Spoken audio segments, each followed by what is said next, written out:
Assalamualaikum, teman Afizah. Kali ini kita akan menggambar dengan mudah dan cepat. Ayo siapkan kertas dan spidolnya.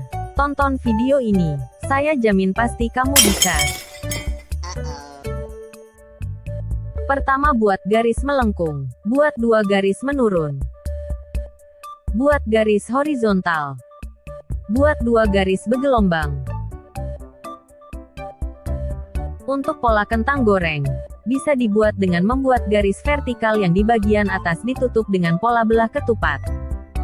Cara lebih mudah lainnya, dengan membuat pola belah ketupat yang diletakkan secara acak, kemudian tarik garis vertikal dari titik sudut belah ketupat tersebut.